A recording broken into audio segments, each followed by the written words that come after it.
Have you ever wondered how a single spark can ignite a wildfire? Today, we delve into the escalating tensions in Gaza. The increasing tensions that have been brewing in the region are akin to a tinderbox waiting for a spark. The killing of a 15-year-old Palestinian boy by Israeli forces in the Akbat Jabba refugee camp near Jericho was one such spark.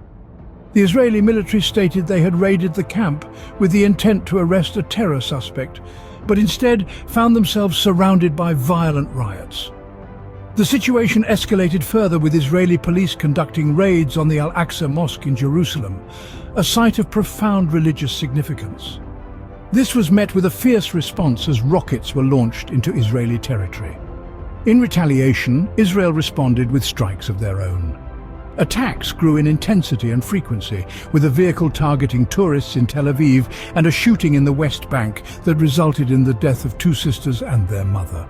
Israeli Prime Minister Benjamin Netanyahu condemned the attacks and in response ordered the police and military to increase their presence.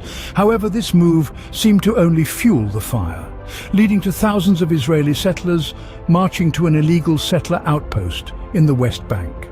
The march was met with resistance, leading to clashes with Palestinians claiming ownership of the land at the outpost. This resulted in hundreds of injuries, as reported by the Palestinian Red Crescent. Under international law, the West Bank and East Jerusalem are considered occupied territory, making settlements there illegal.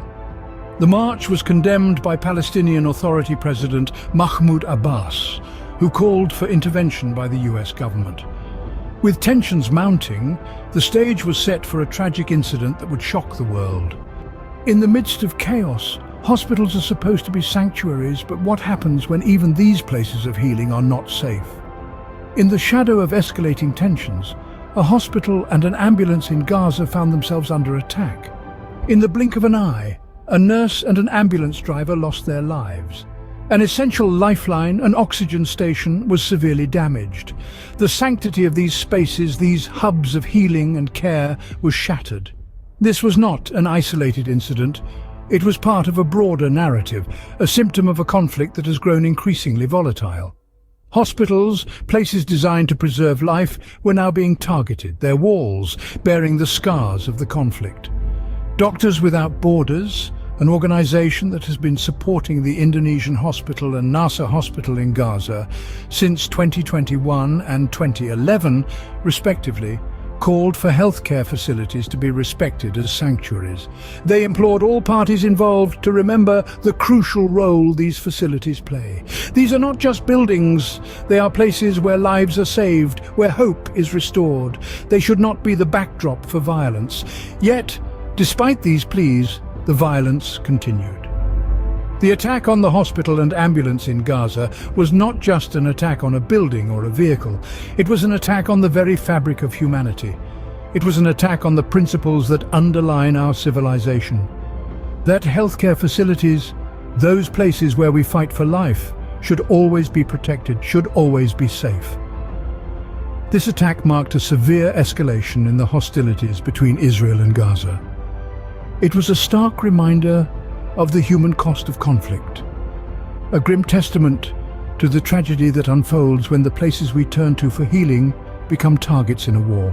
In the wake of destruction, what is left but to pick up the pieces?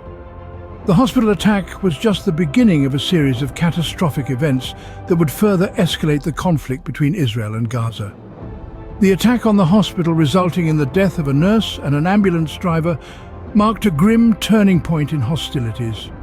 The Israeli forces, in response to Hamas's actions, initiated Operation Swords of Iron, a series of airstrikes that wreaked havoc on the Palestinian territory.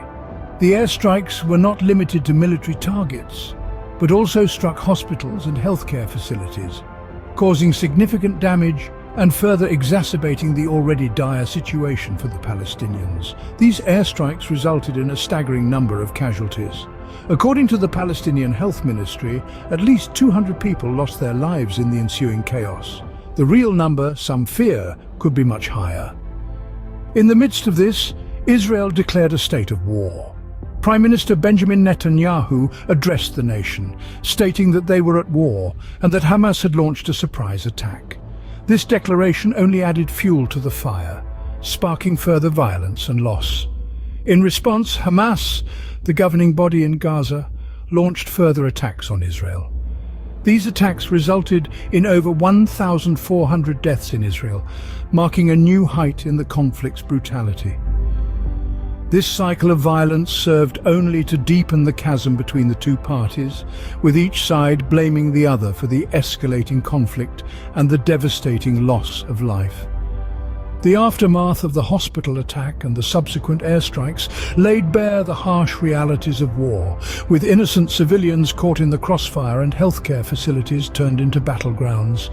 The devastation was immense, but the worst was yet to come. How does one measure the cost of lives lost? As the conflict escalated, another horrifying event unfolded. The alleged bombing of the Al-Ali hospital rocked the world, a tragic testament to the escalating violence of this conflict. The Hamas-run health ministry reported that this assault by Israeli forces led to the deaths of hundreds of people. The images that emerged from this incident were harrowing: a building engulfed in flames, a body and blood staining the floor. The health ministry suggested the hospital was targeted because it was providing shelter to displaced individuals. They estimated that at least 500 lives were extinguished in this one attack. The Israel Defense Forces, on the other hand, are still investigating the source of the explosion, adding another layer of complexity to this devastating event. However, this was not an isolated incident. The World Health Organization has documented 48 attacks on healthcare facilities in Gaza, resulting in significant damage to 24 hospitals and healthcare centers. This destruction has had a catastrophic impact on the health system in Gaza, and officials have warned that it is on the brink of collapse. The WHO Director General has condemned the alleged attack on the Al-Ali hospital and called for the protection of civilians and healthcare facilities. Yet, as the conflict continues, the ability to provide essential medical care is being eroded. Hospitals and healthcare facilities should be sanctuaries, places of healing and safety. Instead, they have become targets in this escalating conflict. The cost in human lives is staggering. Israeli airstrikes have resulted in over 2,700 Palestinian deaths. On the other side, attacks by Hamas have led to more than 1,400 deaths in Israel. Each number represents a life cut short, a story ended too soon, a family forever changed. The world watched in horror as the death toll mounted.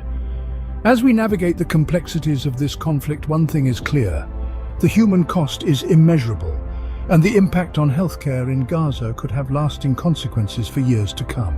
Where do we go from here? As the dust settles, we are left grappling with the aftermath. The current situation in Gaza is one of devastation. It's reported that over 2,700 Palestinians have lost their lives, with many more injured. The healthcare system, already strained, is on the brink of collapse, with numerous hospitals and healthcare facilities damaged or destroyed. The World Health Organization has documented 48 attacks on healthcare in Gaza, resulting in damage to 24 hospitals and healthcare facilities. These strikes have not only resulted in the loss of precious lives, but also further crippled an already overburdened healthcare system.